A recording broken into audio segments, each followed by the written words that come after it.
Well, hello and a very warm welcome back to Spa-Francorchamps in Belgium. It's round two, race two of the International GTOpen and GT Cup Open Europe. 60 minutes, a driver change from between 24 and 36 minutes. All await us in just a few moments up in the commentary box. My name is Harry Benjamin. It's an absolute pleasure to have your company. Apologies for the lack of qualifying coverage from, well, yours truly. You didn't get to hear my wonderful voice, I'm afraid, sadly, due to some electric technical failures at the track, due to a massive deluge we had of rain and storms overnight. However, we've got it all fixed and we're back and ready to bring you all the action. And this man is starting on pole position. Adam Carroll in the Balf Motorsport machine secures his second pole position of the season, and that's the best place to start from. Loris Spinelli, though, gave him a good run for his money in second. He had a good race as well until he spun out from the bus stop chicane on the final lap yesterday. Robbie Foley making his debut alongside Michael Dinnan for TF Sport in the beautiful Aston Martin go from third. A brilliant debut so far from them. And Mikel Beretta with Frederick Schandorf holding the door open for him, going from fourth. And it was a tight battle yesterday, and we'll show you some highlights of that shortly. But alongside me in the commentary booth, as ever, Elliot Wood. Elliot, it is absolutely, I'm really excited for this race, actually, because we were a bit delayed, but also after yesterday's race, and qualifying is really shaking things up at the moment, because we've got Adam Carroll on pole, but he says himself they're lacking a bit of straight line speed round here, which is so important. So I think we're going to see some tasty fights up and down the grid. Yep, the Audi doesn't have a turbo, so that's where that straight line speed loss mostly is. And I'm looking forward to this as well, because we only really got half a race yesterday because of the safety car. So this is almost like a 1.5 races this weekend, yes, rather than two. It was more of a 30-minute sprint race yesterday once we had two safety car periods. And we must let you know, actually, well, the second safety car period was caused by the Inception Racing McLaren with Nick Moss, the number 72 at the wheel, with quite a dramatic crash at the end of the Kemmel straight into Leicum. Now, Optimum Motorsport, who run that car, have said that the driver of the number 72 McLaren, Nick Moss, did suffer an off in the opening laps of the race, and while he was able to extradite himself from the car, he was later diagnosed with 2 fractured vertebrae. Nick remains in good spirits and otherwise healthy, but this injury therefore precludes him from taking further part in this weekend of racing. His condition will be continually assessed over the coming days, and all of us at the team wish him a very speedy recovery, and we look forward to seeing him back on track 2, pursuing his passion for the sport. And I think we all echo those sentiments. So we have no number 72 Inception Racing McLaren. Joe Osborne won't be able to take part in that either. So it's just the lone McLaren, the number 7, yesterday's pole sitter, the Inception Racing car of Brendan Irie and Ollie Milroy. But we are nearly ready to get underway here for race 2. Let's take you through the grid proper now. It is Adam Carroll who starts out on pole, next to Loris Spinelli. Robbie Foley in third place for the first of the Pro-Am. So we actually have Robbie Foley's the Pro. We have 2 Pro-Am drivers topping the timesheets in 1 and 2, and then the first of the pros is Foley, then Beretta and Nemoto in 5th. Al Faisal Al Zubair shares that car with Andy Soucek. I'm staring at him right now outside of our commentary box. Goes from 6th, yesterday's winners, and now because we've had a bit of time to kill in the commentary box this morning due to the technical failures, we've gained a mascot in the commentary box, haven't we, Elliot? In the form of, well, would you like to describe what it is? Yes, so we found an owl, and we've taken him into the commentary box. Not a real one. Not a real one, no. Well, he's real to us. And because he's an owl, we've called him Al Faisal Al Zubair. Yeah, not that we're biased, but that name just fitted so well. So Al Faisal Al Zubair joins us, and I can only apologise. That we've got that out of the way. That's the pun jokes out of the way now. But Al Faisal Al Zubair goes from 6th in the number 77 Lechner Racing Porsche. And then 7th, the next of the Pro-Ams, Jens Renaud Muller in that Honda NSX, just in front of Brendan Irie, yesterday's Pro-Am winner, and 3rd on the podium as well. Great result for him and Ollie Milroy, hoping to improve from 8th. Patrick Kaprinski in the JP Motorsport car, he shares that with Christian Klein. You can see it just going through your screens now, is from 9th. Jamie Stanley in the FF course Ferrari, which we didn't get to see much of, and we're unable to bring in information about that because the team are being very tight-lipped. I did ask the question, but I wasn't given any answers. But brilliant to see them starting this race. They go from 10th, and they're making their debut here in the International GT Open.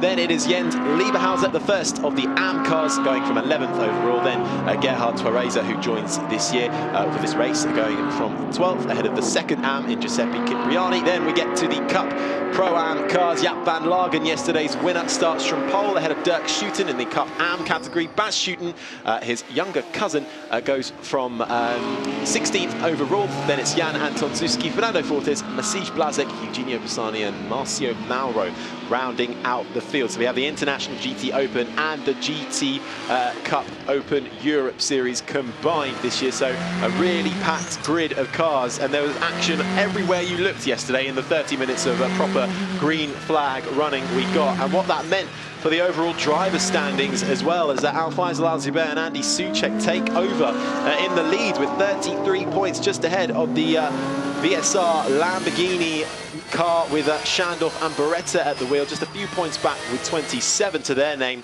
Ollie Milroy and Brendan Irie climb up to 3rd overall in 25 points on the board. First at the Pro-Ams, and then it's Moulon and the Moto, and Ivan Pecklin and Jordan Pepper in the Team Lazarus run Bentley, currently in 5th with 21 points. And a bit of housekeeping for you, actually. Unfortunately, the Bentley is unable to be with us this weekend. We hope to see them back in the future, but they will not be participating in the race. Neither will Francois Grimm in the number 6 Bootsing Guinean Lamborghini. He is not available for this race either, as is the HTP Winwood Motorsport team with Marcus Sattler and Nico Bastian at the wheel in the Mercedes AMG GT3 Evo. They're not here either.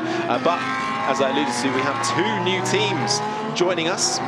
The number 97 TF Sport with a great debut yesterday in their Aston Martin Vantage GT3, debuting with Robbie Foley and Michael Dinnan, the 2 American drivers who know each other like the back of their hands. They worked together over in American GT4 racing, getting to grips with this GT3 car, and getting a 2nd in the books is not too shabby.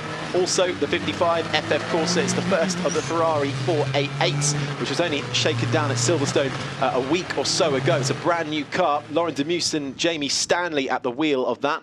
Jamie Stanley will take the start of this race and then hand over to Lauren Demus a little later on. Jamie Stanley actually coaches Demus, so a good double act there for the FF Corsa. We shall see how they fare in their first race in anger here in the International GT Open.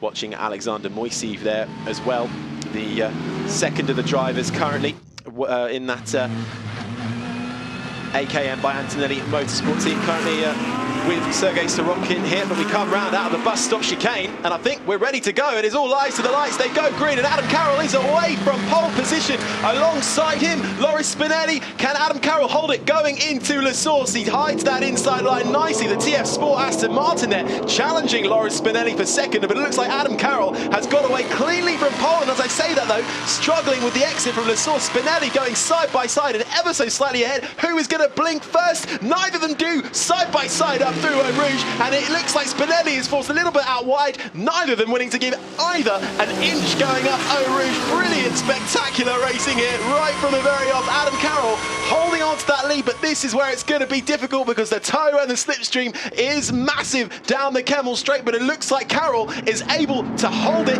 into first as we go through Lecum, then Spinelli, and then it looks like Foley, and coming through the first of the Lamborghinis with Beretta is 4th. And there was quite a lot of contact between the TF Sport Aston Martin and Spinelli in the Mercedes there in 2nd place, all the way from the end of Kemmel Straight. And the McLaren there, I think that was Christian Klein McLaren coming into Brussels, making a move, but there was contact on the grass. Several other cars were on the grass as well, still alongside. That's behind the Al-Faisal Al-Zubair Porsche, currently in 6th place. So a lot of battling going on this first lap. It's still got 56 minutes to go. There's no rush for all this, but track position does mean a lot. And we're currently on board with the car behind the McLaren, so that is Jens Renault Moller, I think, at the moment. And it looks like he's coming back at him. So it's two McLarens together, actually. So that's one of the Inception Racing cars attacking the other McLaren there going into the final sections. That Adam Carroll had opened up a gap, but Spinelli has closed back in.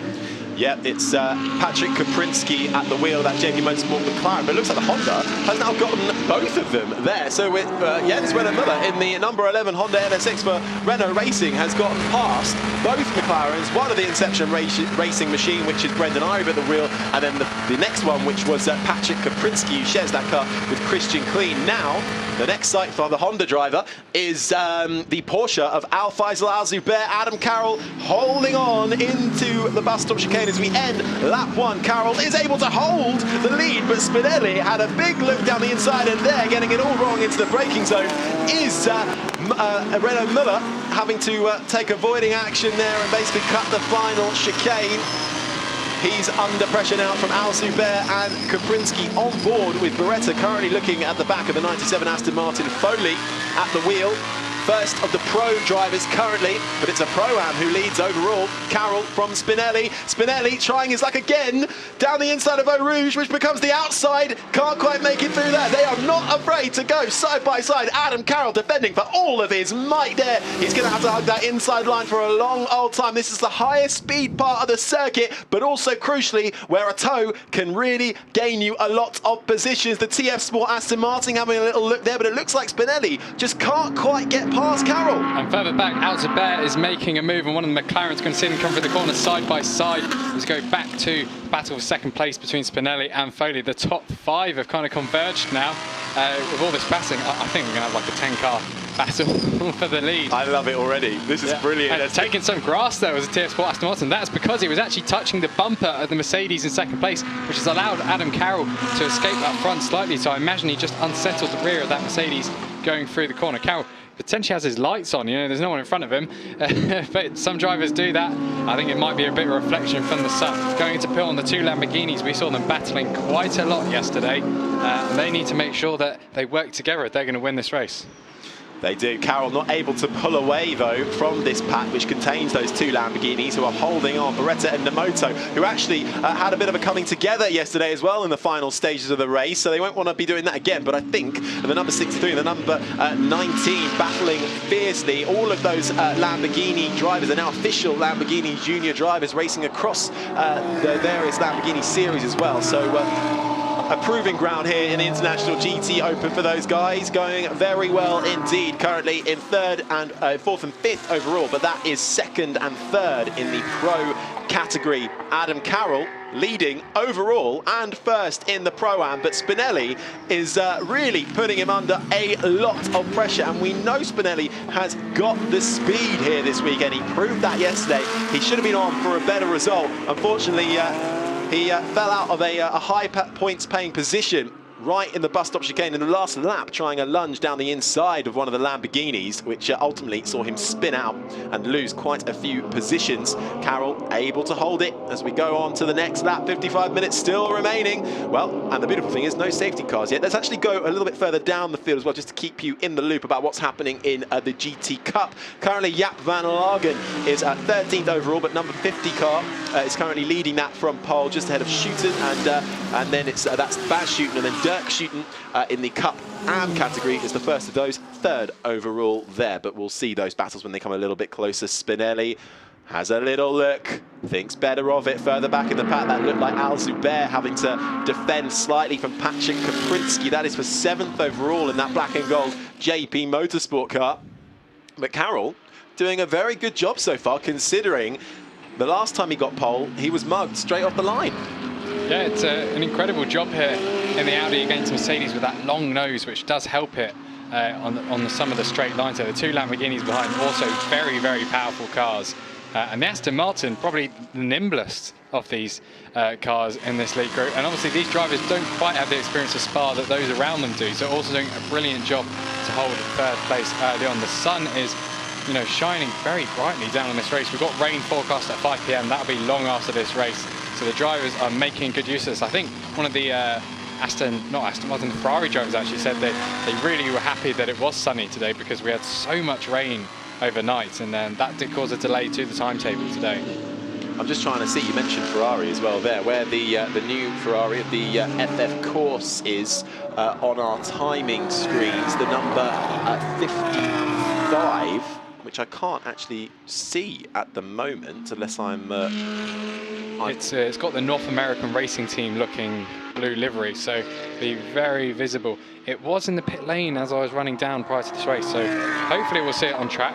We're going to go back to the lead battle in GT Cup Open Europe, Jaap van Lagen, who has raced larders and World Touring cars. Not many drivers here have done that. Is leading Schouten and the second Schouten car as well, so there's lots going on there. You know, a big Porsche entry in GT Cup Open Europe this weekend. We've had an influx of cars coming there. The GTOpen battle at the front, Spinelli's got closer to Carroll. It looked like Jens Renault Moller, it might have been in 6th place, has Al Zubair on his tail going to La Source. So hopefully we're going to go back to that battle. We will, as we carry on watching this GT Cup Open battle for the time being. And you're right, it is a deluge of new entries this year, particularly by the Q1 by EMG Motorsport team. Just the one entry in the first round with the number 26, which Marcij Darmetko and Artur Janos. But joining them, 3 new cars, Jan Larison, Bas Schouten in the 54, and then Philip Tunkens and Jaap van Lagen in the number 50, and Nicolas van Dierdonk and Dirk Schouten in the number 53. So great to see their commitment here as well. Also, just to keep you in the loop again with GT Cup, we don't have this weekend, sadly, the third of the 360 racing team cars, the Mustang, the Trans Am Mustang. Unfortunately, a gearbox problem for them has meant that it's just been impossible to get that car out at all this weekend. So it will be a no-show from Albert Estragues, sadly. And we also don't have the Pro Sport Racing Aston Martin here either, as we come back up front for the battle here. Al-Faisal Al Zubair, currently 7th overall, being hunted by the Honda NSX of Müller and the JP Motorsport car McLaren, the mid-engine McLaren, which has been going so well around here, of Patrick Kaprinski, and then the other McLaren of Brendan Irie, all battling for 6th. Yeah, and Al Zubair, I think, actually started his lap just behind Müller, so he made the gain of position there at the start of the lap. Patrick Kapinski and the McLaren pretty much had Irie on his gearbox earlier, and we can see the display on Irie's car, see which gear he's using, you know, how much throttle, how much brake. It does look like you can see how much pressure is being put on each wheel, which is, you know, you do get a lot of data in these cars, and a lot of driving aids as well. Adam Carroll still leading the way. Spinelli hasn't given up in that, 3 tenths behind.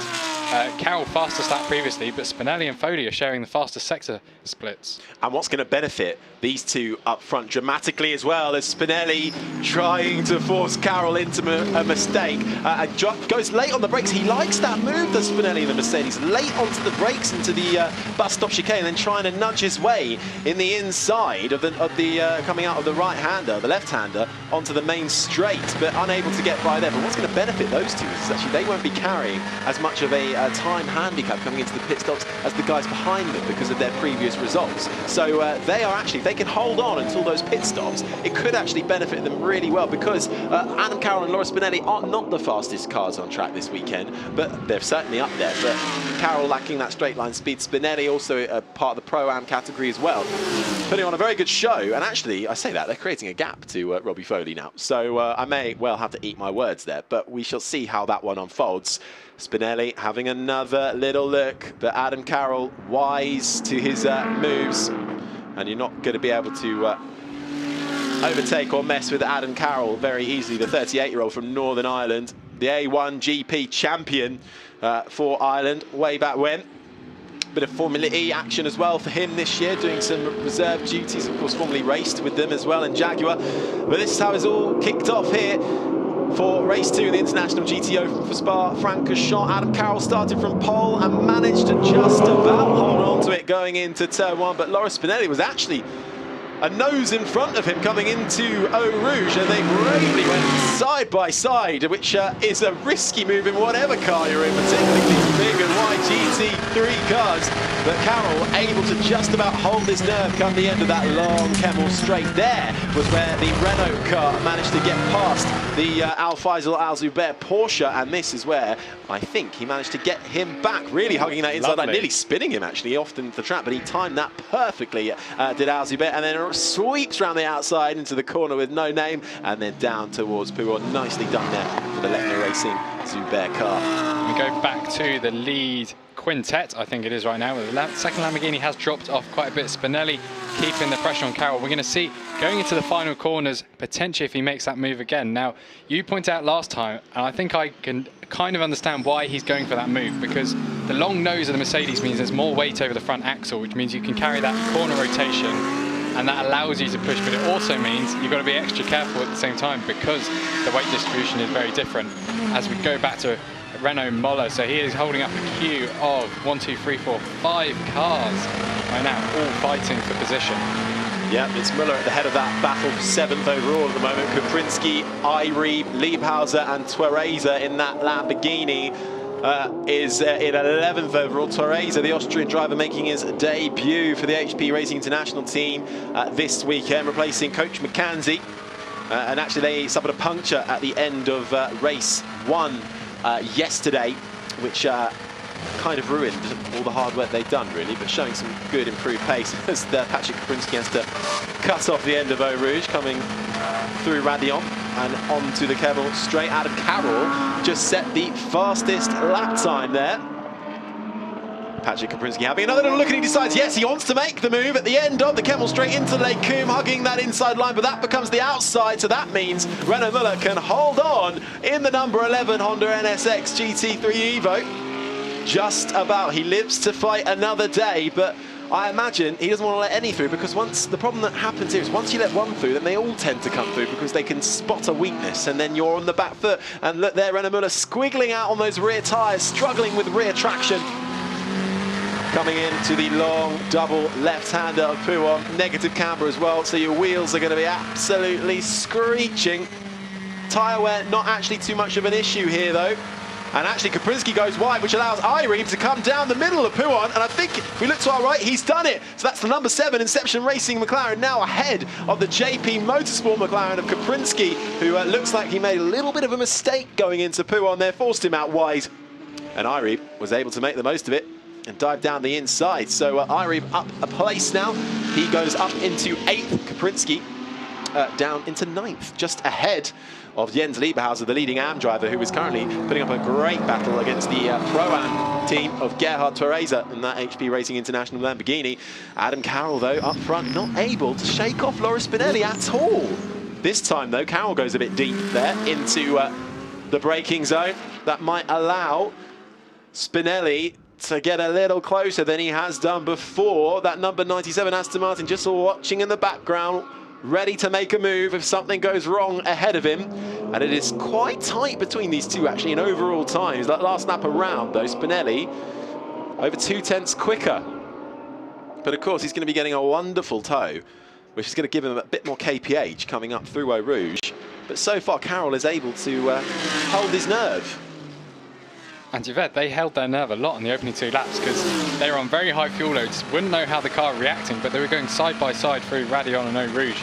You really don't know how the car is going to respond when you throw into that corner. And at the end of the Kemmel straight, he's going to go down the inside. Keeps the nose in, still alongside, but Carroll's got a better traction on the exit. But no, they've cut across. He holds him off there once again. Now going down to Brussels. I think Carroll did a very good job of defending that, just leaving just enough room either side and keeping the track position. He's probably looking in his mirrors, wondering if Spinelli's going to attack again, coming through to No Name, sliding laterally on the tyres there. So he has gotten the throttle a little too early out of there, going down to Pouon. Now, this is where I expect Carroll's going to be slightly stronger through these 2 corners with the Audi than the Mercedes is going to be. That was superb from both Spinelli and Carroll there. Carroll able to fend him off. Spinelli putting up a brilliant fight. The 25-year-old Italian not giving up at all. Still got 44 minutes left of this race, and this battle doesn't look like it's getting fixed anytime soon. Spinelli there, the 2019 GTOpen season, he got a podium here in Spa. So he's on course to do that at the moment. We know how quickly things can change as one of the Lamborghinis picks up. I think that was Beretta picking up a lot of gravel and dust there on exit. That might slow him down actually coming into Blanchimont.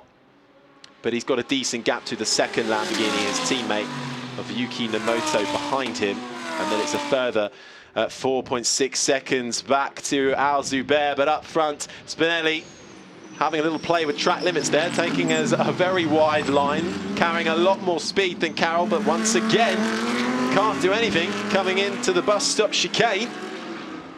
And what are we saying? Side by side through Eau Rouge again? Why Possibly. not? Talking of track limits, it looks like Patrick Kapinski is under investigation, potentially at several corners, and team manager's car 11, 97 and 7. Now 97 is Robbie Foley, 7's Ireep and 11 is Moller.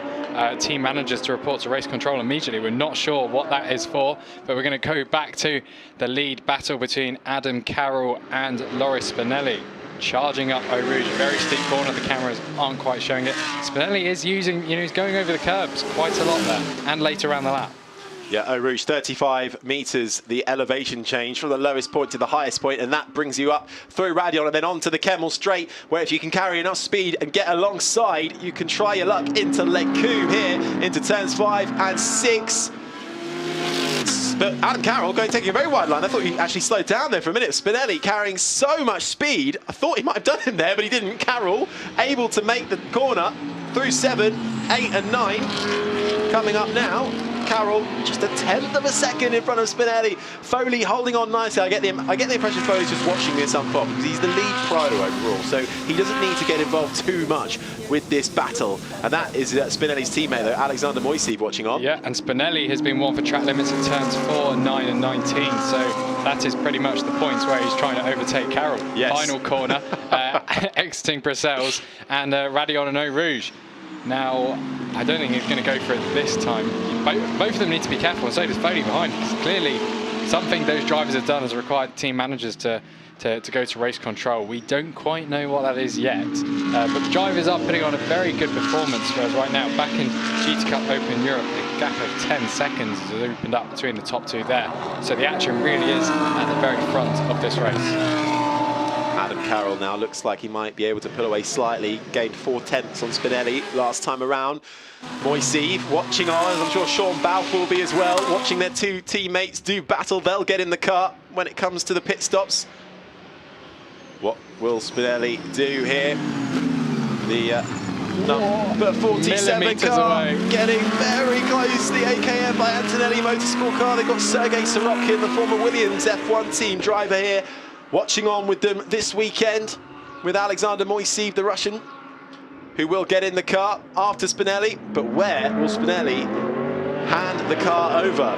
Will he be able to take the lead or not? Further back in the pack, that was Jens Lieberhauser just coming through, the number 14 and Mercedes. As we see the two McLarens do battle once again, Patrick Kaprinski wants that place back from Brendan Ireep, and it looks like a little bit of contact potentially into that source, which has allowed Kaprinski to get through. But unfortunately, Muller and Al-Zubair actually is able to get through as well to take that spot away. So that is Muller losing 2 spots actually to Ireep and Kaprinski. And Spinelli is closing back onto Adam Carroll, the end of the Kemmel Straight. Foley keeping in their mirrors as well. On the previous lap, Carroll did the usual racing line, and then Spinelli just stayed on the right, exiting Lecombe's, and that's what made it look a little dicey there. But he's staying behind now. The second Lamborghini has continued to drop back now, 3.8 seconds off the lead. Al-Zubair another 4.5 seconds back, so he's definitely in this race, and there's only 4 minutes to go until the driver changing window opens. Adam Carroll through Pouon. 2/10 is all it is, the gap between him and Spinelli. The fight for the overall win and the win in the Pro-Am as well. Both of these cars in the Pro-Am category. The first of the pros is the number 97 Aston Martin, currently being piloted by Robbie Foley on debut, and this is what happened here. So Muller's actually in front already. So Ireep trying to defend from Kaprinski, loses out. Kaprinski's through, and that also allows Jens Lieberhauser to get through as well. So unfortunately, Ireep there being mugged by both of them, forced into a little bit of a lockup, and having to get back up to speed and try and recapture those places. But once again, the number 14 Mercedes, the AM category car, the AKM by Antonelli Motorsport, the teammates of Spinelli, and Moiseev doing a brilliant job there, holding on to the Pro-Am and Pro drivers just in front of them. Currently 9th overall, first in class. And then back up front with their teammates in the Pro-Am category. Spinelli half a second back now after 9 laps of racing here for race 2 in Spa for the International GT Open into turn 1 at the source. And Spinelli had all 4 wheels over the red and yellow curbs there coming out the final corner. Hopefully he doesn't do the same. Remember, flashing is not allowed, it says on the time control board, and the team manager car 22, so that's Adam Carroll. So all of our front runners are pretty much in some kind of trouble. We presume it's trouble. Don't normally get sent there to be it's so like, it's like being called to the headmaster's office, isn't it? What have you done? Yeah. Sit down, tell us what you've done, and maybe you'll get away with a light telling off. But right now, they won't care about that because they probably won't even know, because they'll be focusing on the racing. The number 63 in the background there of Beretta having a little look just down the inside of Foley just to see what's for the taking there. But he's stuck right up the back of that Aston Martin, just biding his time there. Got the pace advantage, it seems, over his teammate in the number 19 Nemoto car. Currently in 5th overall, 3rd in the pro category, and then Al Zubair in 6th overall, in a bit of no man's land between Nemoto and Muller, who is in that fight with Kaprinski, Lieberhauser, and Twereza, and Irebe as well in there. And Jens Renault Moller has been given a 3-second time penalty already for abusing track limits. Now, we saw 2 other cars on their final warnings. There could be more penalties coming through. That's certainly going to play into this lead battle. Now, currently, that would drop Moller to 10th place. So Irebe would go back up to 9th. Lieberhauser and Kapinski, who are absolutely fighting each other, half a second between those two after 9 laps completed. So at this point in yesterday's race, we were fully behind the safety car. But we've had a proper ding-dong battle, as they say, in the opening 9 laps here. Yeah, everyone keeping it on track at the moment, and there is confirmation of what Elliot just told you. Car number 11 currently in the hands of Jens Renault Muller with a 3-second penalty for abusing track limits. The time penalty will be added to the race time at the end. And the team manager of the Balf Motorsport car, which is currently leading, being told to report to race control immediately. So as soon as we find out what that is all about, we will let you know.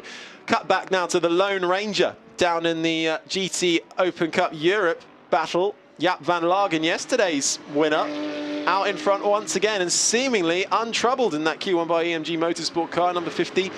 His teammate, Shooten, is another 11.5 seconds back, so he looks to have that all under control with just over half an hour remaining. Don't forget, though, we do have the driver changes to come. Some cars also have time handicaps depending on how well they finished in the previous rounds, which will have a big effect overall. We can see races made or broken in the pit stops. But Adam Carroll, at the moment, the last time he got pole, unfortunately, before turn 1, he'd lost the lead and was down to about 5th and right in the mid-pack. This time, his 2nd pole of the season for the Balf Motorsport team, driving that Audi R8 LMS GT3. He's been able to maintain it, and a fierce battle with Loris Spinelli brewing. Looks like Spinelli has now just decided to have a bit of a breather, recalculate, and try again. And here we have the first of our pit stops with a 95-second handicap coming in. That's the number 54, so that's down in GT Cup. That is Jan Larison and Bas Schuten. So it looks like Bas Schuten will be getting out of that, and Jan Larison, the Belgian driver, in his home race, will be getting in to finish the race. The 2021 Belcar Endurance Championship racer getting in now to one of those new entries by Q1 by EMG Motorsport with a 95-second time handicap, not penalty, handicap. Got to remember that.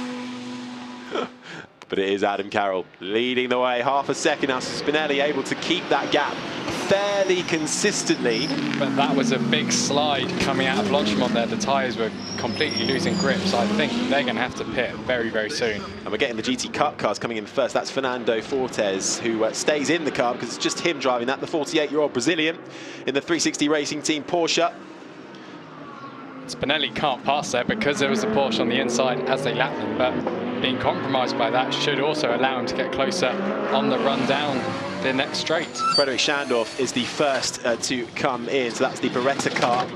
Beretta has come in and swapped out for Schandorf for the first of the relative front runners pitting there, as is the Renault Muller car. Here comes in. Marcus Pavarud will take over. Christian Kleen there, getting in for Patrick Kaprinski now. That is Loris Spinelli getting very close here, but he just can't seem to dive down the inside. Adam Carroll's got it covered, and that Audi R8 may be struggling on the straights, which is seeming to hold its own there, but one thing they're good at, they're good through the corners. Yeah, they've got a very smooth traction curve. Yeah.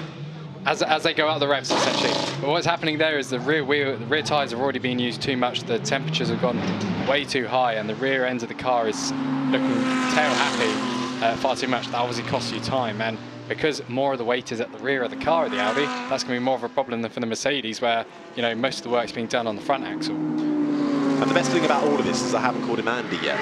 Yes. I don't think I have. So. Adam Carroll doing a sterling effort so far to fend off Loris Spinelli for the overall lead currently and the lead in the Pro-Am. So if it ends like this, I think, well, certainly the Bauer Motorsport team will be very happy indeed. It'll be their best finish of the season so far. We are only in round 2 of race 2, but a bit of an up and down time in and Paul he's Ricard. Just tried to wheel into the gravel. Spinelli has that, so he's lost momentum.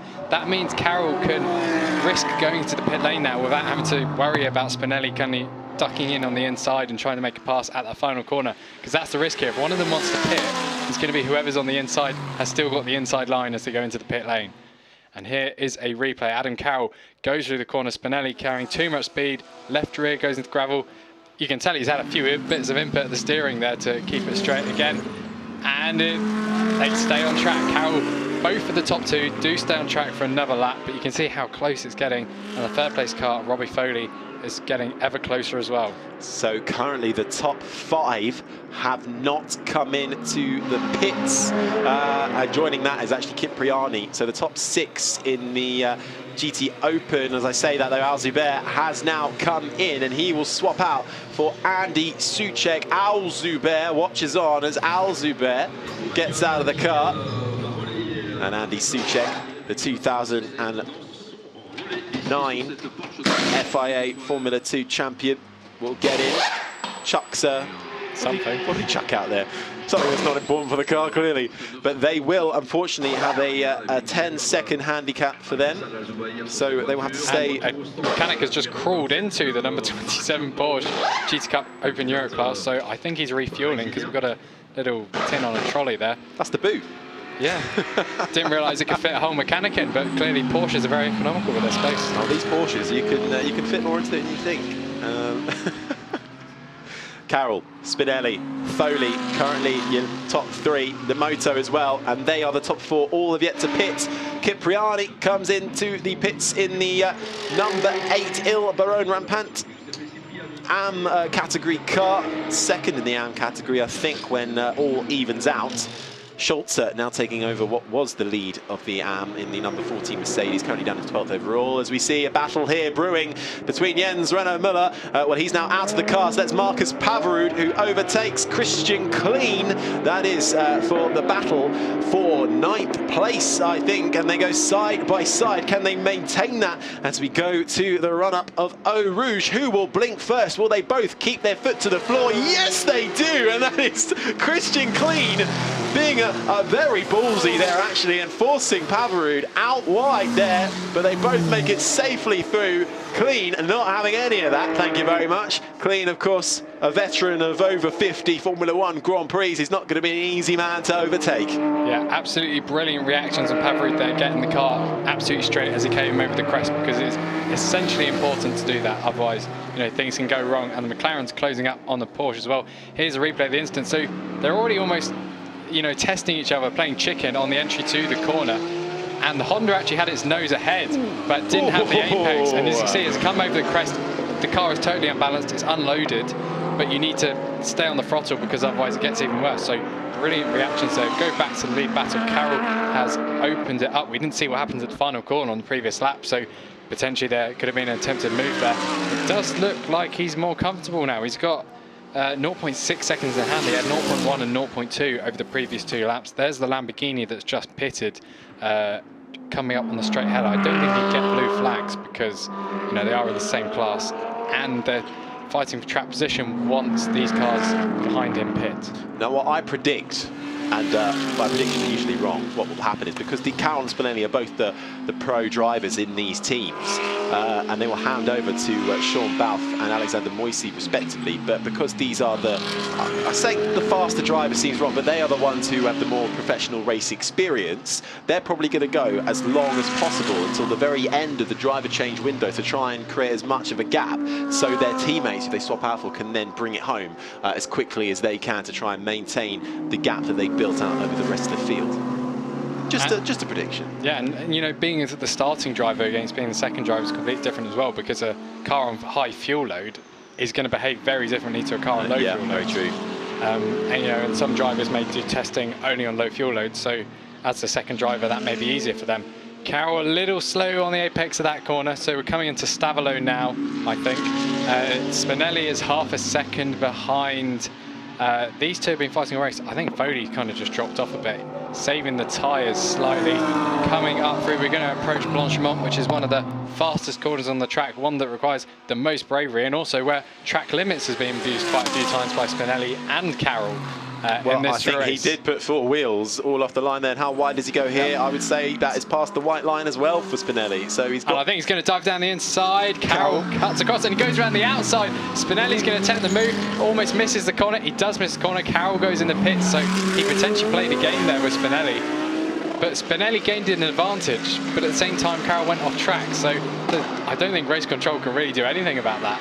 No, it all kind of evens out as Carroll decides to bet. I wonder if he... No, they would have planned that. He wouldn't have just bailed in at the last minute because he was under pressure, I don't think. He would have pits. Let's stick with Faisal Zubair. But Adam Carroll will bring that in from the lead. Doors already open before the car has even come to a full stop. Sean Balfe waiting right next to him to get in. He swings the car. That hasn't gone very well for Carroll there. It's actually hit the hydraulic system that puts the tyres on, but I think they've got away with that. He tried to sling that in, but it didn't work out. Someone else has taken the seat. So in the famous chair throwing competition of GT racing, I don't think Carroll's going to score very highly on this occasion. Well, I think they didn't lose any time over that, I don't think, because it didn't prevent Balfe from getting into the car. So Lawrence Spinelli then takes over in the lead currently. And however, though, the Carroll car doesn't have that much of a success handicap compared to some of the other cars that have already pitted. So while they may lose a little time with their battle between each other, potentially they're actually going to still come out ahead because they don't have the same amount of success handicaps, per se, to serve in their pit stop. And neither will Spinelli, so it could be those two battling for the rest of the race in the form of now Balfe. And when Spinelli comes in, it will be Moisey who takes over. Meanwhile, Robbie Foley still just watching on. 1.5 seconds back in second. First of the pro drivers. Nemoto also hasn't pitted. And there is the Balfe Motorsport car coming out of the pit lane, now in the hands of Sean Balfe. As we see Jaap van der Lagen coming in for the lead from GT Cup. Let's see if they're going to throw their seat.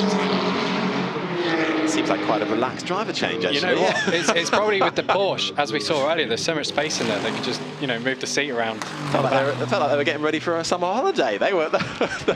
Adam Carroll seemed a lot more in a hurry to get in the car than they did. But actually, it was very interesting watching the number 97 crew yesterday of Robbie Foley and Michael Didden as we see Spinelli decides to come into the pit. So this is where we will find out who comes out where, as he comes in very hot there, having to really pump on the brakes behind the number 44 car, the GT Cup car of Eugenio Pisani. I believe is at the wheel of that, or perhaps Stefano Bozzoni. Yes, Pisani at the wheel on the swap out for Bozzoni, so that could well prove tricky for the AKM by Antonelli Motorsport team. Might have lost a bit of time after that. Yeah, going into the final corner, he was actually spinning the rear wheels entirely. You could hear them squealing as he went into the pit lane, so he had to get it turned more than usual. But this stop looks far more casual. And the Aston Martin's missed his marks. They've got, I watched this, I was just about to say, I was watching them yesterday. practice and practice and practice their driver changes because they're so used to doing quick driver changes, but in a slightly different car. And as you've alluded to, you know, it's very easy to get in and out of the Porsche because there's so much space, but in the Aston Martin, it's a little bit tighter on entry to what they're used to driving in their GT4 cars over in America. So this could all play beautifully for the Balfe Motorsport team, who currently at the wheel of that is Sean Balfe. He's 5th overall and has pitted, but just looking at the timing screens there, Frederick Schandorf in the number 63 Lamborghini, which was in the hands of Beretta, is way up the road. And that car had to serve a success handicap in the pits. So that is either a brilliant pace showing there from Frederick Schandorf, and we're just seeing through a reprimand through for driver 1, car 22, so that will be Adam Carroll, has been given a reprimand for his starting procedure. So curious to know, because you can't exactly, well, you can't jump and start, I suppose, here, but it's a rolling start. It's a rolling start. Yeah. But and he's coming up behind the Mercedes, so the Audi and Mercedes are finally going to have a side-by-side battle. 2 Lamborghinis ahead, 2 Lamborghinis and Aston Martin. So the Aston Martin's come out ahead of those 2. The Audi has just got past the Mercedes, but this Lamborghini and Schandorf is leading. So now the pro drivers are coming through the field and unfortunately have jumped our previous race leaders of Balfe and Moiseev now at the wheel there, but there they are coming through your screens. They were 1 and 2 after the pit stops and driver changes. They've fallen down to 4th and 5th overall, but crucially still 1 and 2 with Sean Balfe still in the lead, having taken over from Adam Carroll in the Pro-Am category. Meanwhile, overall leading Frederick Schandorf with the number 63 Lamborghini is just ahead of his teammate Moulin, who takes over from the Moto, and they've both jumped Michael Dinnan in the Aston Martin, who is now 3rd overall, and he was the leading pro car, so it's all changed after the pit stops. And Van Dierendonck in that Porsche in the GT Cup Open Europe class has massively held up the Mercedes there, so the Audi's just escaped, already got the tyres pretty much up to temperature. That Mercedes, where, you know, completely different weight distribution, has had its race severely compromised by that, and particularly with the Lamborghini up the road.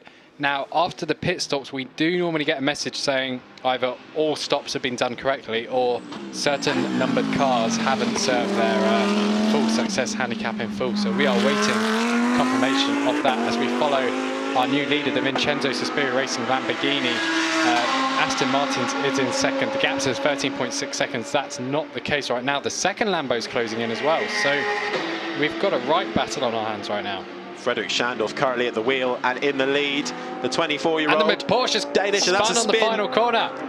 And there's going to be yellow flags, so no more overtaking there. He's parked. Oh. I hope he hasn't stalled the engine, because that potentially would be a safety car. That's Philip Toonkins, who's taken over from Jan van Lagen. So they were in the lead in that category. They are now no longer. Jan Larison is in the lead in the GT Cup Open category. Let's see how it happened. Just going in too hot, lost the rear. And then tried to spin it back round, but ultimately... And Sean Balfe had to properly take to the unless he can kick it into reserve, but into reverse. But we do have a yellow flag at the moment in turn 19. Hopefully Toonkins can get that car moving again, and we can still get a full lap of green flag racing. But the brilliant thing about Spa is it's such a long lap, so we could still get away with it. Is that car moving at all? It doesn't look like it, does it? And that's a tricky place to be, because all it takes is for 2 cars to be battling going into the braking zone, and one getting the braking zone wrong, and that's usually where you cut across and rejoin. So I have a feeling if they can't get that car moved, we may well have to have a safety car, but let's not jinx it. If it's a simple stall, it should be fairly easy to get it going again, unless you burn out the clutch. But, you know, he hasn't crashed or anything, so it should be good. And we've seen his, well, I think that's his teammate who's just gone past the commentary box, because the exact same livery. And we're following the battle for 2nd place right now. Baptiste Moulin 0.4 seconds ahead of Michael Dinnan in the Aston Martin TF Sport car. So they're coming up against lap traffic as well. I think the GT Cup Open Europe cars are going to contribute to this overall victory battle quite a lot. Yeah, with less than 20 minutes to go, that is when it starts to play a big factor in the strategy. How can you negotiate the traffic? Frederick Schandorf, the Danish driver for Vincenzo Sospiri Racing, as we see the number 14 just decide to cut Lecombe there. It's the quicker way round. might come across that later, but we'll see. But it's Frederick Shandov leading by quite some margin as we see the battle heating up now. Moisey fallen back from Balf and now under pressure from Andy Souček, forcing actually Moisey out wide. That's going to give Souček the inside line on the bus stop chicane, going to the braking zone. He gets through just. Is the car, the Q1 EMG Motorsport car still there? No, they've moved it on, so we can go racing there very nicely indeed. And Souček able to make the most of it, and he is through on Moisey. But now Christian Kleen wants a taste of this too. Has a look down the inside at the source. Moisey's wise to it, he defends. But going up through Eau Rouge, I think that mid-engine McLaren might just have a little extra horsepower.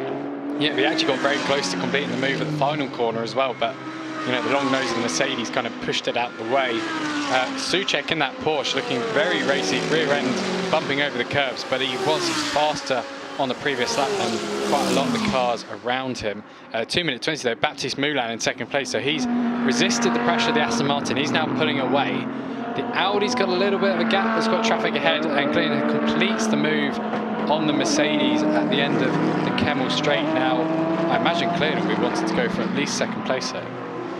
I should think so. They spun out yesterday in the hands of Patrick Kaprinski when he took over, so it was a tough race for them yesterday. And there was the move that Andy Souček pulled on Alexander Moisey. Through goes the Lettner Racing Porsche. And then that allowed Christian Kleen to close up and also take sixth place away, which is second currently in the Pro-Am battle. Sean Balfe currently in the lead of the Pro-Am battle, fourth overall. Frederick Shandov leads by 16.6 seconds ahead of Baptiste Moulin. And here, Michael Dinnen, who we are watching these two battle right now. Dinnen, well, it was Foley to begin with, and then Dinnen took over in the pit stops, and they were ahead of both Lamborghinis, but those VSR Lamborghinis showing some brilliant pace there. Shandov leading the way, the 24-year-old Danish driver.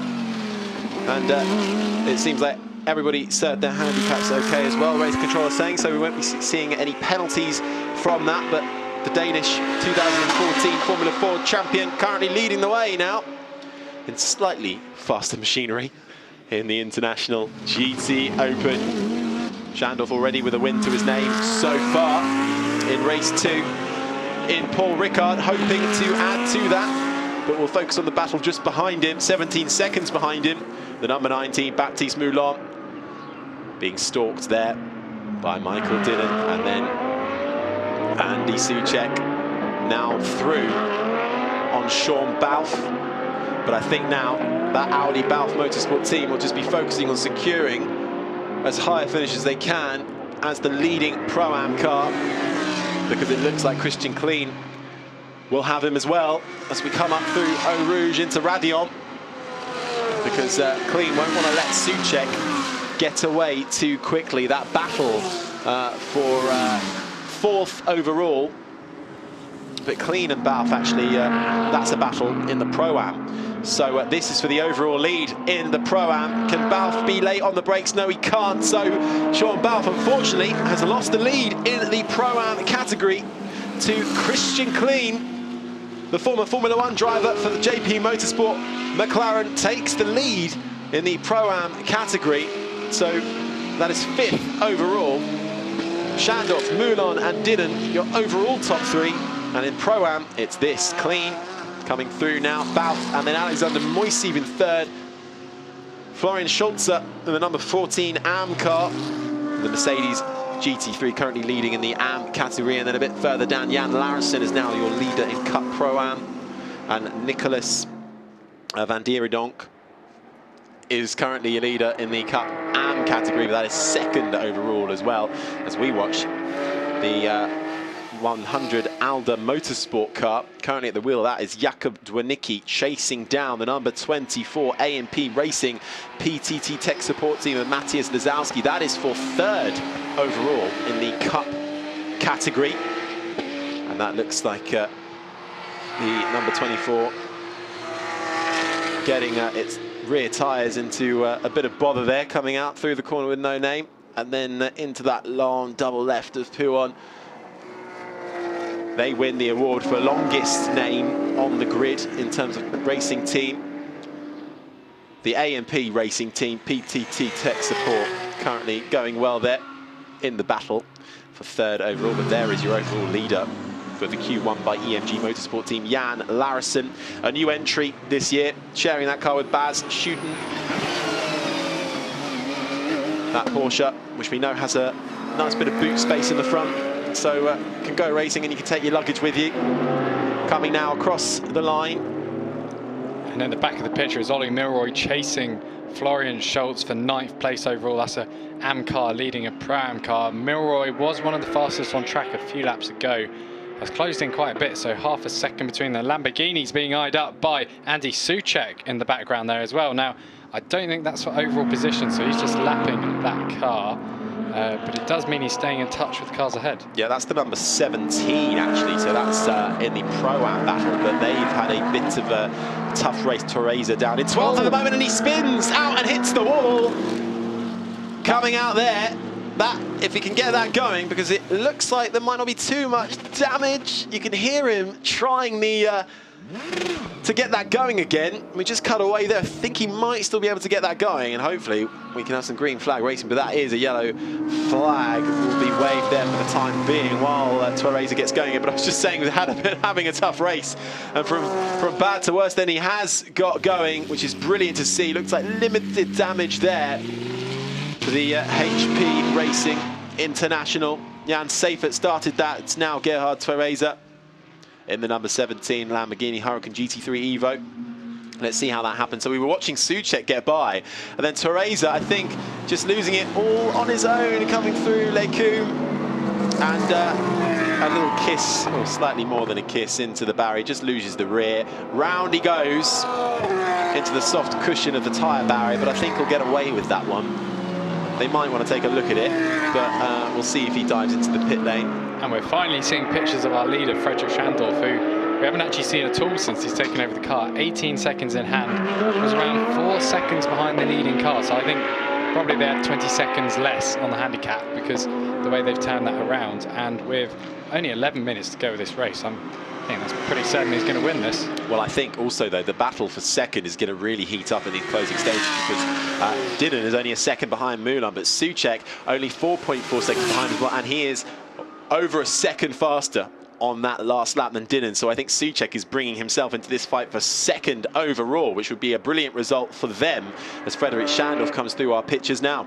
And Pavarud's got past Moisey for 7th, so Moisey is really kind of just plummeted down the order, and that means he's off the Pro-Am podium as well. Such a shame there for the number 47 car. Balf holding on to a Pro-Am podium, currently second in the Pro-Am, 6th overall, just behind Clean. And Pavarud getting through Moisey there, but did he do it off track? Well, they both kind of take the same racing line there, but Pavarud going down the inside and forcing them both very wide. I think he'll get away with that one. I don't think Moisey will be too happy with it, but they both make it through, seemingly undamaged. And there, though, is the number 19 car of Moulin getting held up by traffic there, but it's going to be the same for Michael Didden as well. That's one of the GT Cup cars by the looks of it, and they have brought in Torreza to have a look at that rear right to see if maybe a change of wheel. I think he said it's okay. Off he goes again to try and finish this race with 10 minutes remaining. Your current leader, Fredrik Schandorf from Baptiste Moulin and Michael Didden. This battle for second is far from over. Yeah, I think they, in the pits, they would have been just scraping out any grass that being collected up in any of the vents and stuff like that, so the car can breathe, well, essentially, once it goes back on track. We're going back to the second place battle between Moulin and Dinan, 1.5 seconds, so he lost 6/10 there, being with the Porsche. Warning flag car 7, that's Ollie Milroy. Warning flag car 24, that is... That's over in the GT car. That's Zalski. So that is track limit. That's the Aston Martin. Comes to a halt. And it's got damage on the rear left. Massive damage there on the rear left for Michael Didden, the TF Sport Aston Martin, with that big damage there. Looks like double left puncture. Fallen out from, well, he was in third. Soucek has yet to pass him, and he has passed him now because that is Balf just going past. Luckily, it's happened towards the end of this lap. Is that going to fall? Is that tyre going to come off the rim, though? That's what I'm worried about. But it is absolutely scraping against that bodywork. laps as slow as you can, but he doesn't want to lose any time. Can he get it through the bus stop chicane without spinning out? And he just about makes it through the pit lane. Such a shame there, they were running so well. That's allowed Souček up into third overall to hunt down Baptiste Moulin. But Robbie Foley, Michael Didden, apologies, who's taken over from Robbie Foley, now bringing that car back into the pit lane to see what the damage is, and hopefully they'll be able to get that car back out. Let's have a look at that. So that is, there's hard to see any damage really on the bodywork, perhaps right under the headlight there, but they're having a look. Change of tyre on the rear left. It doesn't, potentially you've had side-on contact with barrier. Well, it's a bit cracked there, isn't it? The tyre carcass they took off, the sidewall did look intact. It looked like it just completely delaminated, so I'm not sure if that would be a construction thing, because it seems more likely they would have, they've run over debris. Ooh, so wow. before Blanchimont, so there are a lot of right-handers on this track. It came off on the right-hander, and we saw as it came into the final chicane as well, that was where the tyre fully blew. So that would be high loads. It does look like he's just picked up a puncture perhaps there. We'll try and find out what's going on with them as we see our leader, Frederick Schandorf, lapping traffic, currently with a 19.1 second gap between his teammate, Baptiste Moulin, which is who is occupying second, and Andy Souček now has made the most of that, 5.6 second behind now in third. Christian Kleen with an assured drive so far, leading the Pro-Am battle, fourth overall, ahead of Sean Balfe, who has got a decent buffer back to Marcus Pavarud. Currently third in the Pro-Am battle now. Alexander Moiseev now off the podium. Florian Schulze, the leading AM car, eighth overall, ahead of Ollie Milroy, yesterday's pole sitter, on the podium as well with Brendan Irie, but unfortunately they had a 20-second time handicap as well in the pit lane. So that, combined with a bit of a lowly starting position, has made it difficult for them to come through the field. And you can see the Lamborghini there unloading as it went up Beau Rouge. Pretty scary feeling as a driver when you lose that kind of sensation at the rear of the car. Going side by side with another of the Lambos there. Looking at the battle with the AM class leaders, Scholes and Milroy. Scholes is getting warnings for track limit violations. I thought Milroy had kind of got ahead, and there's a spin for one of the Antonelli Mercedes, I think that is. Yeah, I was going to say. That's the 47, that's Moiseev. Yeah. Who has spun coming out of the bus stop chicane. So after looking so strong early on, unfortunately it's not quite working out for the AKM by Antonelli Motorsport team. Laura Spinelli starting that car, putting up a brilliant battle for the overall lead with Adam Carroll. Then they swapped drivers, and Sean Balfe able to carry on leading in the Pro-Am category. Unfortunately, Alexander Moiseev just not able to keep pace with him and falling down through the field. And that spin doesn't look like it's cost them any positions overall. They're still 7th overall and 4th in the Pro-Am. And the next Pro-Am is over 10 seconds back, I think, in the form of Ollie Milroy. Actually, no, Ollie Milroy has now closed up quite dramatically behind these two, but he's got Florian Schulze in between, so that's going to be a tasty battle, the 7th there, which will be 4th overall in the Pro-Am category. So still all to play for with just over 5 minutes remaining, but nothing seemingly troubling Frederick Schandorf. But I think they're all going to be slightly worried, having seen Robbie Foley and Michael Dinnan in that car pick up a puncture by the looks of it, or sort of something causing that tyre to delaminate. I think people might be wondering, is it perhaps something he's picked up on track, or is that a failure of the tyre elsewhere? But these Michelins, the degradation is not an issue here. Adam Carroll saying they were able to run these tyres for over 2 hours quite comfortably. Yeah, it wouldn't particularly be a degradation issue. It'd be more to do with the surface temperatures getting too high, and potentially even the side getting a bit too hot as well. But it's really hard to tell until we can get a closer look at the tyre in question that's come off, because that kind of tells you the story of what's happened to it. A bit like a tree with all the circles inside the tree. The tyre kind of tells you, how it was built, the construction, and then chemical bonding, etc., and then eventually how it died. Yeah, sad life of a tyre.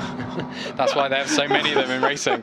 Sentimental stuff there, Elliot. Thank you. 4.5 minutes on the clock remain here for race 2 in Spa-Francorchamps for round 2 of the International GTOpen, and I said this battle was going to heat up, and it is. Ollie Milroy at the wheel, currently 9th overall, but is 5th in Pro-Am, That's Florian Schulze in between him and the next Pro-Am car of Alexander Moiseev. So Milroy hoping to clear Schulze as soon as he can and then get on the back of Moiseev to try and take 4th overall in the Pro-Am category. But Schulze has essentially been abusing track limits lap after lap to stay ahead, because I thought Milroy had kind of got past a few laps ago. It's his last warning as well.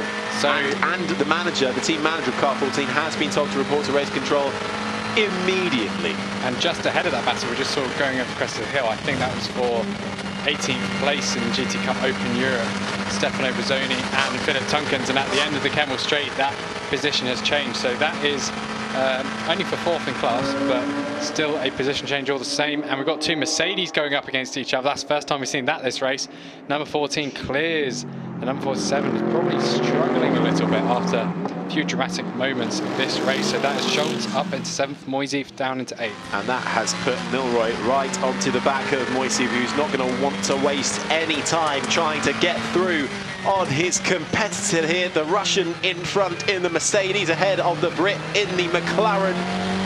Both behind now the AM driver in the Mercedes of Florian Schulze, who has received a 3-second time penalty, which will be added to the overall race time at the end of the race for abusing track limits. So currently, he'll fall behind both the drivers he's just got in front of. But he's actually starting to pull away. Moiseev very much holding up Milroy. Milroy really getting into the rear view mirror of Moiseev there. Has a little look down the inside after Pouon. Nothing can be done there through Lefania. Now coming round into Stabilo. They're going to have to deal with a bit of traffic there. Bozzoni just in front of Schulze. Moiseev taking the narrower, tighter line. Bozzoni in that blue Porsche doing a good job of getting out of the way there. But it looks like the Moiseev car has run a little bit wide. And there's confirmation of the time penalty I was telling you about. But that means Milroy is now going to be able to get up alongside Moiseev and through. And they both get past the GT Cup car before Blanchimont, which is exactly how Milroy would have wanted that to go. Milroy up through on Moiseev now into, that will be 8th place overall, crucially 4th in the Pro-Am battle. Let's see how much further he can get though, but we've only got 1 minute and 51 seconds remaining. He's going to want to try and catch Schulze, I think, if he can. And just in the foreground, we see the number 50 car as well, further down the GT Cup. That was our race leader, but that was actually the spinning car earlier, Philip Tunkens, who has now got going, which is good to see. So no retirements as of yet, which is one better than last time. This must be highly frustrating for Ollie Milroy. Since the pit stops, he spent that whole time kind of stuck behind Florian Schulze. Has the pace to challenge probably Marcus Pavarud up in 6th place. And now Schulze has an easy route past Mercedes. He's had to wait till way further around the lap to also clear Hamburg. And once again, he's stuck behind Florian Schulze for the final 2 laps. So, you know, if he finishes 8th, I don't think he's going to be very happy with this. No, it's been an up and down weekend for the Inception Racing team. Of course, our thoughts are with the number 72 as well, with Nick Moss and Joe Osborne. Nick Moss suffering a huge incident and obtaining a bit of a back injury after yesterday's crash, but he's been taken for further checks and is talking and in good spirits. So all our thoughts with them at the moment. So just running the sole Inception Racing car. But as you say, a bit of a different race for them compared to yesterday, but alongside the 20-second handicap that they were given for doing so well, they haven't been able to plough through the field, I don't think, as they would have liked. I think a safety car would have really helped them at some point.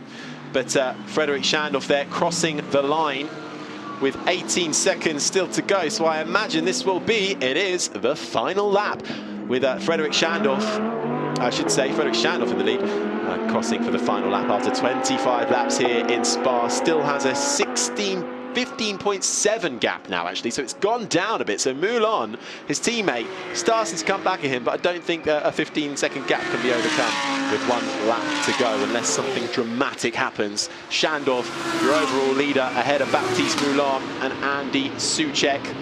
The VSR team watching on. Yuki Nomoto, arms folded, concentrating. He's part of the number 19 squad.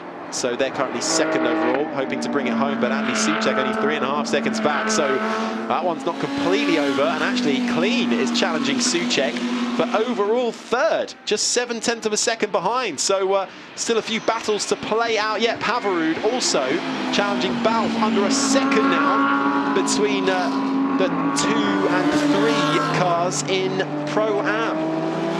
And here's that battle I just mentioned. Andy Souček currently trying to fend off Christian Clean. Souček in the Pro category, currently 3rd in the Pro and 3rd overall. Clean 4th overall, 1st in the Pro-Am category, but I think he wouldn't mind having 1st in the Pro-Am and 3rd overall. An extra bit of silverware for the Austrian driver. Coming down into Puon. Souček holding on. Yesterday's race winner with Al-Faisal Al-Zubair, who started that car. Zubair finished the race yesterday, and Souček will finish it today. And they'll be very happy by that, I think, with the Letna Racing team. A strong weekend for them. Consistency is key. If they can hold on, it will be 2 podiums, including a race win. But I think the happiest might well be the Vincenzo Sospiri Racing team, particularly this car, the number 63. Mikel Beretta started the race in this car, had to settle for being behind the leading battle, and then Frederik Schandorf took over. They managed to take the lead, and with it, they take the win here in Spa for race 2 in the International GTOpen. Frederik Schandorf and Mikel Beretta in the number 63 Vincenzo Sospiri Racing team come home to take the lead. Their teammates, Baptiste Moulon and Yuki Nomoto, will make it a 1-2 for VSR. Andy Souček and Al-Faisal Al-Zubair hold on for 3rd overall. And it will be Christian Clean who takes the win in the Pro-Am category. 4th overall, Sean Balfe holding on to 2nd in the Pro-Am category. 5th overall, a great result there for the Balfe Motorsport team. Adam Carroll started that car just in front of Marcus Pavarud and the Honda NSX GT3 Evo, and that is Florian Schulze, I think, coming across with one of the GT Cup cars, and might just lose out to Ollie Milroy, who was desperate to get in front of him. It's going to be a fight to the line, but I think it's actually Schulze who's going to get in just. Schulze holding on for 7th overall, 1st in the AM category, and ahead of Ollie Milroy and Brendan Irie, who come home 8th. That'll be 4th in the Pro-Am category. Moiseev and Spinelli, unfortunately, coming home 9th in the end, having been in the battle for leading this race for so long. Unfortunately, they faded away in the second half of the race. Battles everywhere, you look up and down. And it was the International GTOpen combined once again with GT Cup Open Europe, who we watch now, the number 54, a new entry with the Q1 by EMG Motorsport team, Jan Larsen and Bas Schuten at the wheel. It will be Jan Larsen in their home race, in his home race, who will take the win in GT Cup Open Europe. A brilliant result there for the Q1 by EMG Motorsport team. And brilliant racing up and down the field. No retirements, which is another plus as well for us after yesterday's safety car strewn race. And there are 2 of the VSR boys there. Yuki Nomoto on the left, Frederik Schandorf in the middle, and I think that will be Moulon. And there's Beretta to the 4 Lamborghini official factory drivers now, showing why they've been chosen by Lamborghini to be factory drivers, because they just finished 1 and 2. And it was Beretta, Schandorf, Moulon and Nomoto who locked it out for Vincenzo Sospiri Racing, who finished 1-2. Al-Zubair and Souček will be very happy to follow up their win from yesterday for Letna Racing with a 3rd place today. Kaprinski and Clean come home 4th overall, but 1st in the Pro-Am category ahead of Balfe and Carroll, and Renaud Muller and Pavarud round out the Pro-Am podium. Schulze and Lieberhauser once again take the win in the AM category, and 8th overall, so another spectacular drive for them ahead of their Pro-Am teammates Moiseev and Spinelli, who unfortunately faded away in the second half of the race. Further down then, in GT Cup Open, Larsen and Schuten took the win ahead of Van Dierdonk and Schuten, all of them making their debuts this weekend. So I think they'll be very happy with those results, particularly Q1 by EMG Motorsport fielding 4 cars this weekend, and to get the top 2 spots on the podium. I think they'll be very happy with that. Andy Soucek and Faisal Zubair extend their lead, but not by much. 1 point between 1 and 2 at the moment, because Frederick Schandorf and Mikel Beretta are right on their tails for first and second in the overall drivers' standings. Let's see if we can have a little listen to anything they say. No, we can't, but the top 3 all celebrating there in third. Finishing the race was Andy Soucek, who took over from Faisal Zubair in the Leclerc Racing car. Second place, a bit detached from their teammates, but still very happy to come home on the podium. Baptiste Moulin and Yuki Nomoto for Vincenzo Sospiri Racing, coming up with another podium in the International GT Open in 2021. And once again, with another win on the cards in 2021, Frederick Schandorf and Mikel Beretta take the win here. Let's hear from them now. Michele Beretta, Frederick Schandorf, winners at Spa Race 2 on a different day than yesterday, quieter, cooler. How was it? Michele, first thing. First thing, actually the start was pretty strange. They went flat out at the exit of the last corner, so I was a little bit unprepared. But then the pace was, I saw the front car were battling, so I was just at fourth position, stay there, because the pace was just not enough to overtake. I was struggling a little bit behind the car, but I kept the distance and kept the gap between them, and then Frederick did the last part of the job and did a great stint. Frederick, it was relatively quiet in the second stint ahead of your teammates. It's a 1-2 for Vincenzo Sospiri Racing, and looks nice in the championship now. Yeah, I think we are second at the moment. We would definitely prefer to lead, but anyway, it's a really great result, and the whole factory and the team and everybody have done a really awesome job to win this race, so I'm really happy about that. So nice race. It was just like a quality simulation for me every time, and just keep on pushing into the end of the race. So really nice race.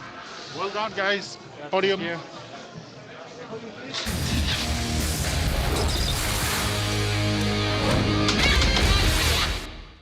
Well, here's how it all kicked off then. A slightly premature start by pole sitter Adam Carroll. He was reprimanded for that later on in the race, but that didn't affect him. Holding on to pole position going through turn 1, fending off Loris Spinelli and the new TF Sport Aston Martin coming debut this weekend. They decided that they were going to go side by side, though, in the run-up to Eau Rouge. Adam Carroll coming off the better there. Further back in GT Cup, it was the number 54 who led, Jan Larison and Bas Schouten at the wheel, but it was battles very much for the leading parts of this race in GT Open between the Honda NSX of Renaud Muller and also Brendan Irie involved in that as well, alongside Faisal Zubair. All went well in the pit stops, and all went well for Christian Kleen, who manages to hold on through Eau Rouge just to get ahead of the number 11 Honda. Adam Carroll having a bit of a bother with his seat throwing skills in the pit stop. It didn't affect them, though. They still managed to hold on to the lead briefly before losing that, unfortunately, in the Pro-Am battle. But it was which then came proper after a bit of a hard race for them. That was Gerhard Theresa at the wheel there, and then this spectacular, unfortunate incident for the number 97 car, which picked up a puncture, which forced them to drop out from the leading part of this race and allowed Frederick Schandorf to come home and take the win for Vincenzo Sospiri Racing here alongside Michele Beretta, and it was a 1-2. Alongside Baptiste Moulin, Yuki Nomoto, Andy Soucek and Faisal Zubair came third.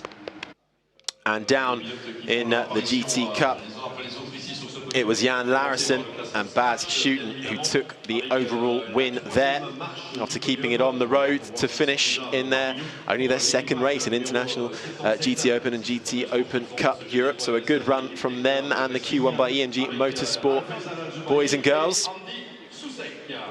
But Frederick Schandorf there just saying in the interview that it was just a qualifying simulation for him at the end of the day. So clearly a lot of speed in his back pocket. Yep, the only cars he had to overtake were GT Cup Open ones, which was lapping, which is what they do in qualifying as well, to clear the traffic. Well, we'll get our overall podium first up already. Andy Soucek and Faisal Zubair there take their third place spot. And then in second will go Yuki Namoto and Baptiste Moulon. And we await our winners for a second time this season in International GT Open. Frederick Schandorf and Mikel Beretta will take to the top step of the podium. Your 1, 2, 3 overall in International GT Open.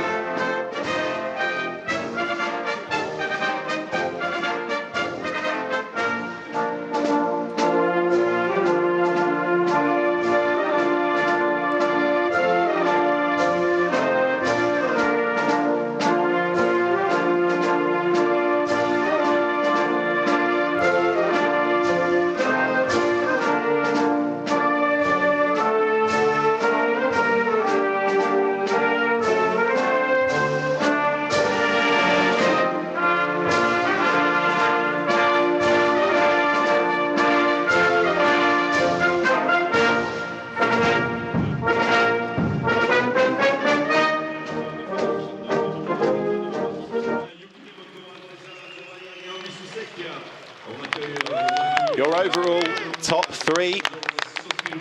Once again, in first place, Frederick Schandorf, who took the checkered flag.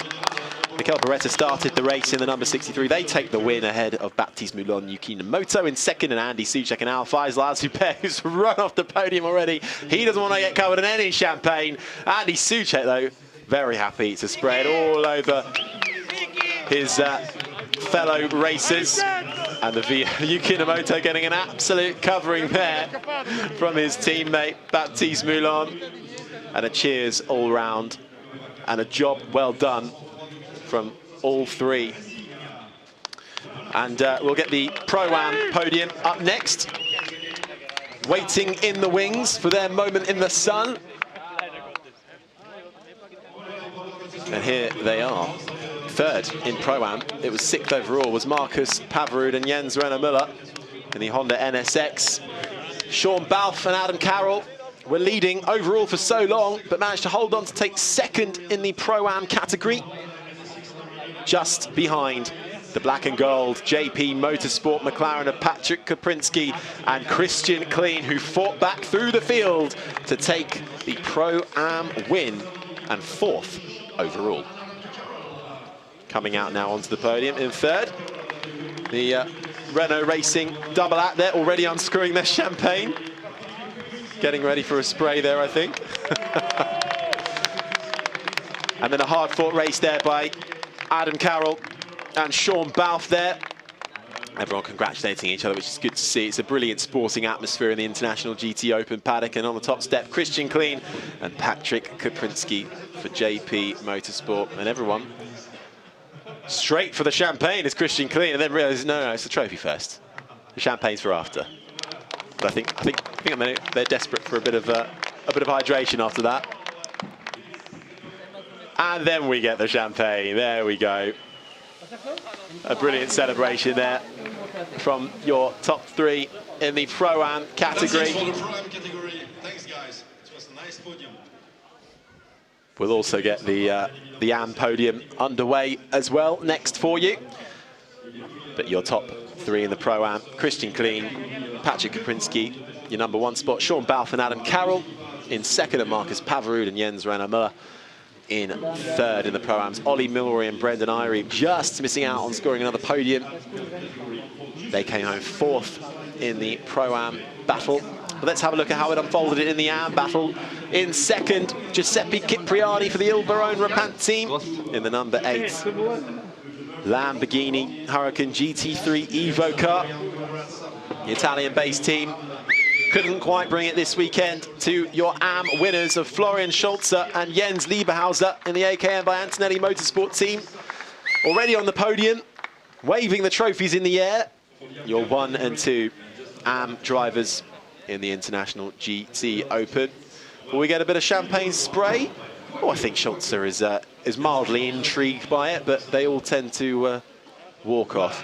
Well, that's been all the action from race 2 here in the International GT Open and GT Cup Open Europe. Do join us again in a few weeks for our next round. Until then, bye-bye.